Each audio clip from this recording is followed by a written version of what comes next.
Welcome to Money Making Conversations. I am your host, Rushion McDonald. Like I say every week on this show, I tell people and I recommend to stop reading other people's success stories and start writing your own.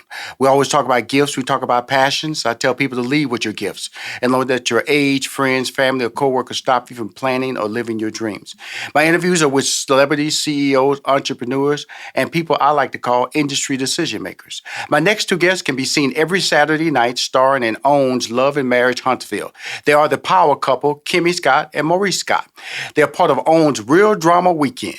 Kimmi Scott is an entrepreneur, real estate agent, a registered nurse by trade who received both her undergraduate and graduate degrees from the University of Alabama in Huntsville. She is also a member of Delta Sigma Theta and has a passion for cooking. Maurice Scott is a consumer law attorney, real estate investor, entrepreneur. He is the law firm United Legal. He is the owner of Credit One USA. He is the older brother of Marcel Scott, who I've had on the show as well as Tisha, who is also stars on the show, as you know. Kimmi and Maurice got married the first season of the show, and still, as I said in the bio, have not went on a honeymoon. We'll find out about that. They're coming on the show to talk about the new season of OWN's Love and Marriage Huntsville, which sometimes can be a mess, but we talk about entrepreneurship, which is always filled with drama. Please welcome to Money Making Conversations, Kimmi Scott and Maurice Scott. Hey, everybody. Good morning. Well, thank you for coming on the show. First of all, let's do a little history on the show. You know, when the show was launched, how did you guys get invited to do the show, and why did you accept to do the show? You can each individually respond how you want to. I just want to just get a response and set the stage for the audience as to who I'm interviewing. Well, we got introduced to the show by a great idea from Melody Hope. Okay. We're all friends, and we're sitting around, and then Mel comes up with this, genius idea of, hey, let's do a reality show. So we were invited to do a couple of different pilots and things, and we were filming for a little while, and then she got with Carlos, and then the magic happened. Kimmi, some might say it's magic, but when you put your personal life out there and it gets into social media, and sometimes it can be unmagical. Talk about some of the unmagical things that have happened, because he said, because Maurice said it was brilliant. Now, when I watch the show, and like I always say, you have one of the most animated faces I know on television, okay? You're one of those people, you tell it all on your face. You can just, as they say, you can just be smiling, but I can look in your eyes and say, well, she's kind of mad at this situation. So talk about your experience and then being allowed to, share your personal life as well as your professional life. And then people can judge you because editing doesn't always tell the true story. Correct. Very much so correct. He loosely uses the term magic happened because everything you just said literally is 100% correct. And from time to time, you do kind of revisit your choice to actually be on reality. Mm-hmm. At the moment, I believe that both of us feel like the pros outweigh the cons. Yes. And the biggest con of which is people voicing their opinion about your edited 42-minute life. So that's always a tough part. We know. So when I hear this, two things you said, Maurice and Kimmi, you said it was a great idea.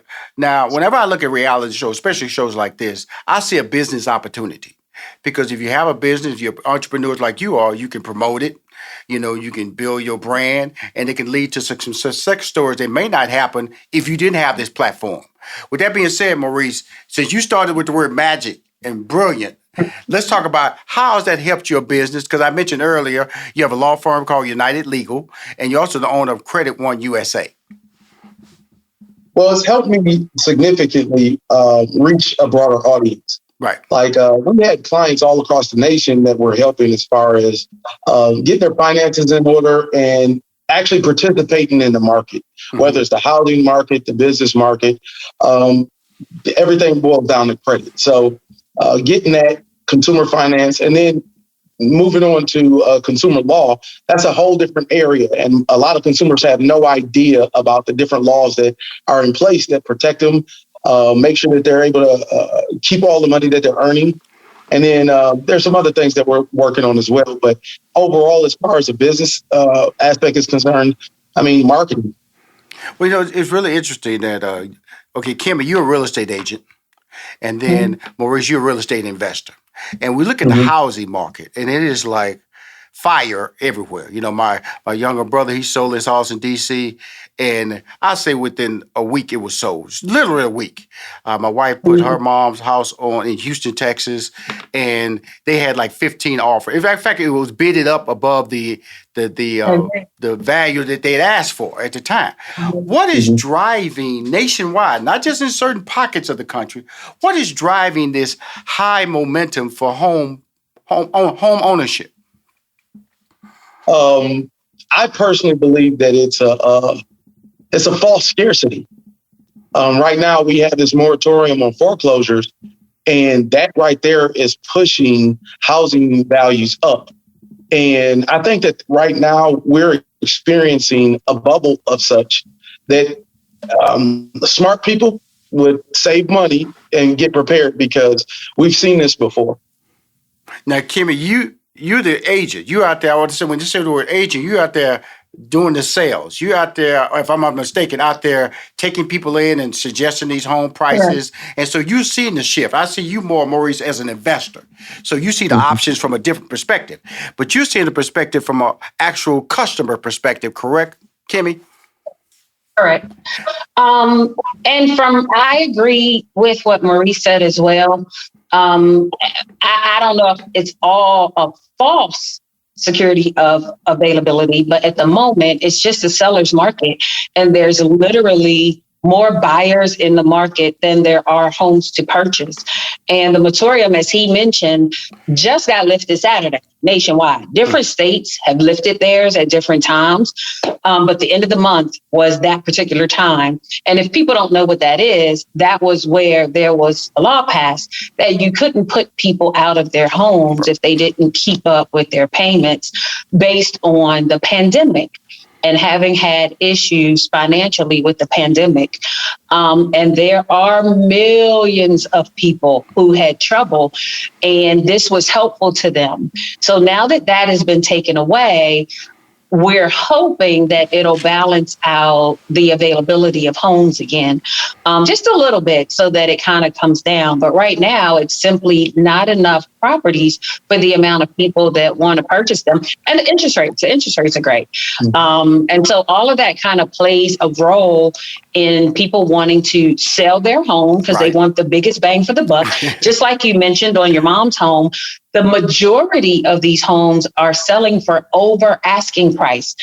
There's a fair amount that is selling for over market value. Right. So, it's just the supply and demand at the moment. It's the supply and demand.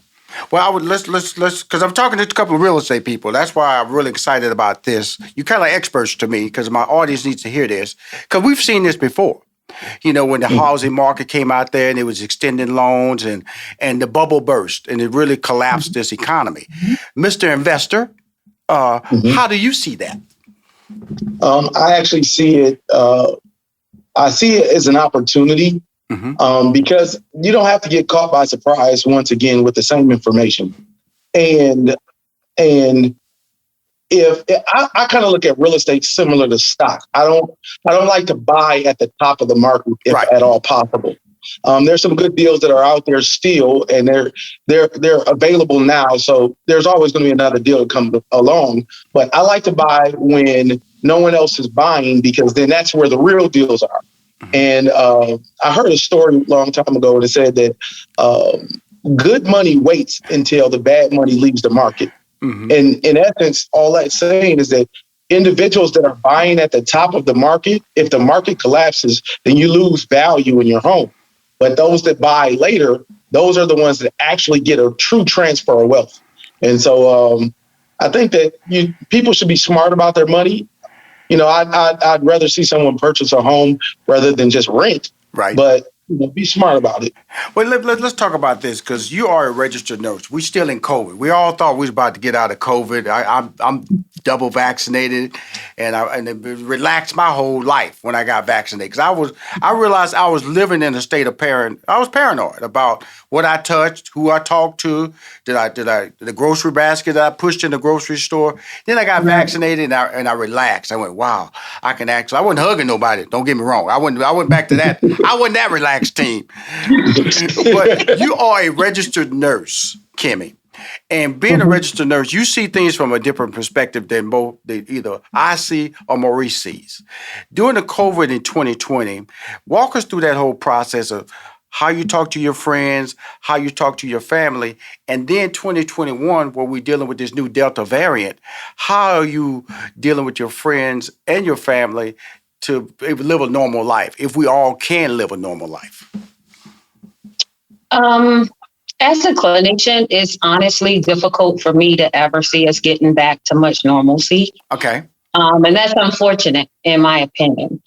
I'm going to tell you, though, I guess part of my biggest surprise was the conversation with so many people that people didn't wash their hands regularly or, wipe the handle of the car. I keep wipes in my car and in my purse for years, and I always wipe the handle of the cart off. And so there's some things that we are going to have to put into everyday practice, just going forward, pandemic or not. It was very surreal to be a nurse in that time frame because I've worked through Ebola, H1N1, all of that. Right. And nothing compared to this as far as the statistics of lives that we were losing and the fact that we just couldn't get our arms wrapped around this virus to take control of it. So I can't say I know a person that doesn't know a person in their immediate circle who wasn't affected by COVID during the pandemic. And so we have to still be vigilant. They told us last year that it could mutate. And if it mutated into a different DNA type virus, that it's going to be a whole problem to kind of wrap your head around another mutation of it.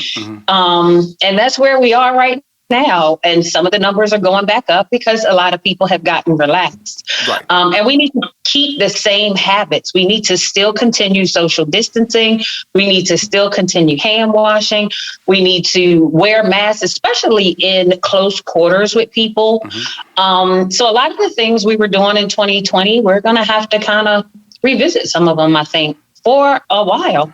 Well, I have two questions with you, Kimmi, revolve around COVID-19. First of all, you're shooting a show during COVID-19. How did that affect you mentally, knowing what you know and then dealing with your husband, knowing what you're advising him on? And then when you hear people who don't want to get vaccinated, what are your response to that? And hopefully these questions are comfortable with you because you're a professional, and I feel I can come to you, and there are fans out there who need to hear the truth from somebody that they respect.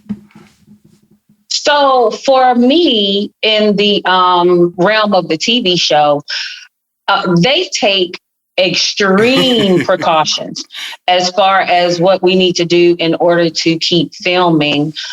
We took various lengthy breaks. This has probably been the longest season ever filming because we had to take so many mandated breaks, be it statewide, nationwide, or just from the production company.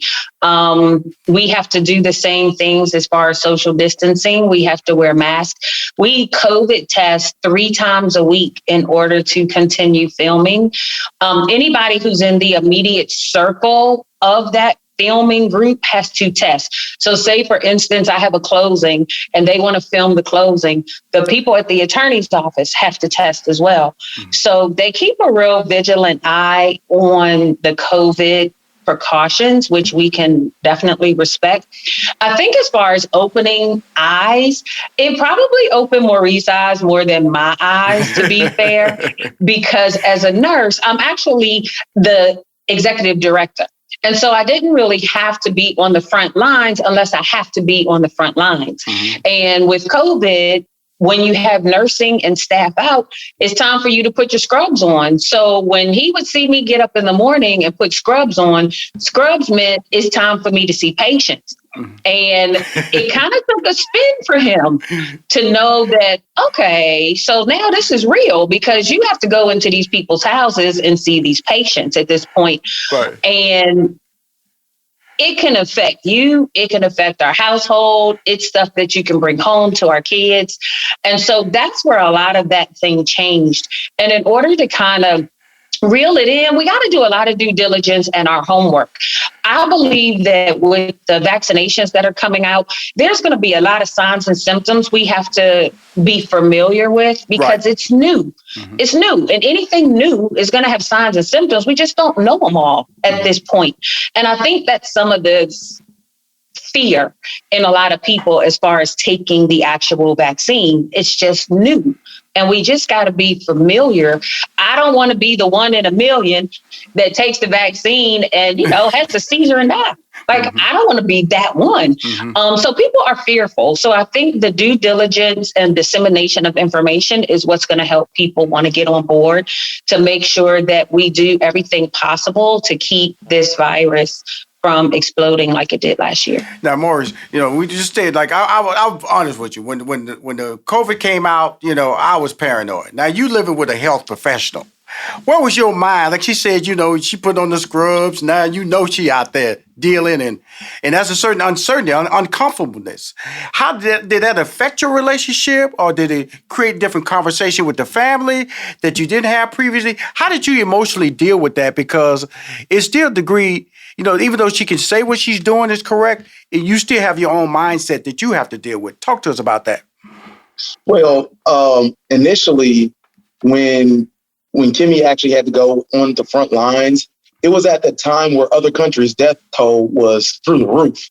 So at that moment, it felt like it could have been a death sentence. And it was very difficult to deal with, because this is, my wife that we're talking about. So now you see the personal sacrifice. It actually changed my mind completely about the medical profession in general. I know that they save lives, but you don't know to what extent. Right. When you actually put your own life on the line for someone else, then now you're really a hero, and you look at it for the greater good of what she was doing. So I understand the selfless act, but you still have concern, because this is a family member. This is somebody who's very close, and I don't know what I'd do without her. So, there's stress that comes along with that. But then after you get to doing some more homework and you're realizing that, some of the precautions that were taken for, our country is different than other countries, and how it affected them. Also, how healthy we are as well. Now, let's talk about this loved one, this beautiful woman that you married the first season of the show. Then I read in the bio, still have not went on a honeymoon. Now, come on, Maurice. Come on, brother. Come on, brother. Now, you got to talk to me now. You really... See, I know I was technical and real professional. Talk about the real estate. Talk about how you a baller. Got 2 businesses. She out there rescuing America. She a hero. Come through. Come on, Sarah. I just got to get on your board now. He can't make a time to go nowhere. Get a condo. He could have walked in there with a suit on, with a mask on, and took care of you. Okay. But no, I got to interview you in the 3rd season. And he ain't took you nowhere, girl. Come on, Maurice. This is Maurice. This is your time to talk, bro. It's time to talk to all the black men in America. Okay. Mr. McDonald, I thank you for this opportunity to address this situation. What you about to do? What you about to do? Okay.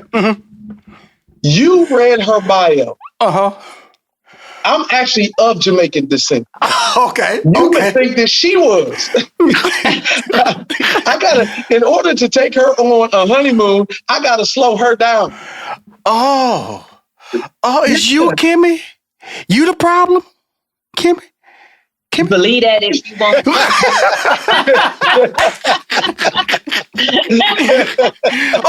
Okay, Maurice, let me ask you this. We just on my show. You're a baller. let's fantasize. What would be a place, a destiny? What would that experience be like for this beautiful member of Delta Sigma Theta, who's a hero in the medical profession, saving lives, putting a family in jeopardy, but all for the benefit of America? What would you take her at, man? This angel. Let me tell you Maurice, something. come on now. Don't stutter. Don't stutter. Jamaica sure, born. Jamaica man. Don't stutter. Talk. For sure, she loves sun and fun. For sure. Mm-hmm. For sure. Okay. If sand ain't in her toes, then I made a mistake. That's the one thing I know for sure. We've actually discussed, going on a honeymoon, and the timing has to be right, of course, because we have the kids, and we got to make sure that all that stuff is in order. They're starting school, but this is about to go down. It's about to go down. You hear that, and Kimmi? you're the first to know.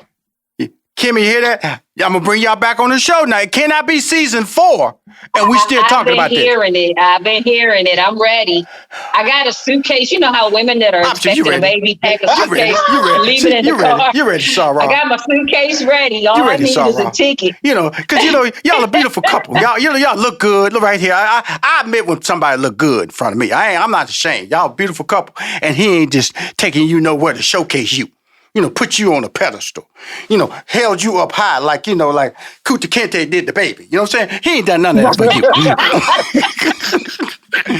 you. Now, when I look at the show, and I'm gonna just shift the gears a little bit here, because I want to know, what do you know, Tiffany, and also Maurice, and some of these storylines? Because especially recently when you had the little dinner and then you were shocked by this new, I call her a shady character, Tiffany, who's been added to the show.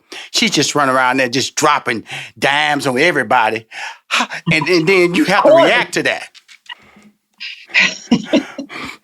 Like the last time was in the luncheon when she dropped a dime on Destiny, and then the previous episode she told Melody she didn't even know who Destiny was. And then she shared some information about Monster and vaping, and that shocked you because she revealed information about a kid. So how does these storylines work for my fans as far as how do y'all walk into these scenes? Are y'all produced up to a point? Are they just set scenarios? How does that work? Starting with you, Kimmi, then I'm going to go over to you because we need to get the men's side of the story because that Martell, he's just a disaster, okay? So as far as the production of the show, in all fairness, we have different field producers that are assigned to us. And they communicate with us on a very regular basis, either phone, in person, just to know what's going on in our world each week, what's coming up, events that are coming up, things that we have planned as far as our businesses or children. And so they don't produce the situation. However, they do try to help us see different avenues of getting it filmed, like getting it on TV, and the things that are actually, I guess, TV worthy, because you might tell them 10 different things you got going on this week and they only interested in one. And that happens fairly often. The one thing I will say about the show that I say a lot actually is they force us to have some conversations that we might not normally have. Right. Mm-hmm. And the reason I say that is because there are times, like for me especially, when I have an altercation with someone, I kind of distance myself, right? Because I really enjoy my peace, and my peace is more important than non-peace. And so on the show, they have put us in situations where we're encouraged to talk it out instead of just leaving it be. And that is where production, I think, takes a big hand in helping us get over some hurdles that maybe otherwise we wouldn't get over. Mm-hmm. And to be fair, it also produces some hurdles. It also produces some hurdles. But more often than not, it's just strict conversation that we've had with them. And they kind of determine the best day, the best time for us to kind of blossom that conversation into something that the nation can relate to. Well, Maurice, your brother's on the show, and he has kind of like a loosey-goosey personality, versus your person. Your personality is pretty straightforward. You truly are a professional, and I'm not saying he's unprofessional, but I think you know what I'm saying. He kind of jokes around a lot. In a lot of situations, even though she slapped your hand when you joked around with Cara when y'all did that little video phone call. She didn't think that was a joke. That's what Kimmi said, that there ain't no time to joke now. Okay, there ain't no time to be joking right now. Stop all that joking now. You ain't no comedian now, Mr. Maurice. Okay. Now, we look over there. Martell, his life is a disaster. It's just being played out on social media. It's being played out on TV. When you look at that and you're dealing with all of the situations, how do you deal with that? How do you make sure that your brand, your family, it doesn't become a victim of this show or any type of show that they can be exposed in a negative light? Because right now it has happened to them. And I'm not saying, like, even Destiny, she got a divorce on the show. And I'm not trying to turn this into a negative conversation, but it is a certain responsibility that you have to hold both as a couple to understand what you're involved in and making sure that it doesn't impact your home. Yeah, I think that there's a level of emotional intelligence that's important when you're getting on a reality television show. Mm-hmm. And there's a level of character that I'm not going to play a certain character in life. And that's just being true to myself, true to my family, true to my brand. And at the end of the day, I think that there's not enough gain from television or reality television to lose my family. And I personally think that even in certain situations that they're dealing with, is difficult because the world has an idea about how their relationship should go when they see just snippets of the person. Yes. So even though Martell, and this is a concept that's kind of difficult for a lot of fans to get, Martell's not an all the time, right? There's no way in the world that Martell would have been this person and Mel would have been with him for 10 years, right? So that's just a portion of his personality. On the flip side, Martell's probably one of the nicest people you'll ever meet. And he's thoughtful, he's caring, he's the kind of individual that will call you about, something that you may have talked to him about 2 weeks ago, and he's found a solution for it. So there's a flip side to Martell that you don't get a chance to see all the time. And there's a flip side to pretty much all of us. I'm reserved for the most part on the show, but I'm not always reserved. There's things that, call spirited conversations. Usually when you involve children and my family, those things, definitely will, turn up my intensity a little bit. Well, I want to thank you both for coming on the show. I've been trying to get y'all since season 1. You're very special. More importantly, as we walk through this, you guys are Black excellence. And from the city of Huntsville, which I'm very familiar with. If anybody, fans who are listening or watching, if you have not, Huntsville is the home of NASA. Some of the high population of educated people. The income level is very high. So don't look at Huntsville like it's a little small country town, because you're highly mistaken about what's going on in Huntsville. Because this couple I'm talking to right now are very successful in their own right. And thank you for coming on Money Making Conversation. Kimmi Scott and Maurice Scott. Every Saturday night, they're on Love and Marriage in Huntsville. It's the #1 show on Saturday night. It's one of the most popular shows on television. Thank you for coming on Money Making Conversation, team. Thank you so much. Appreciate it. If you want to hear or see any of my interviews on Money Making Conversation, please go to moneymakingconversation.com. I'm Rushion McDonald. I am your host.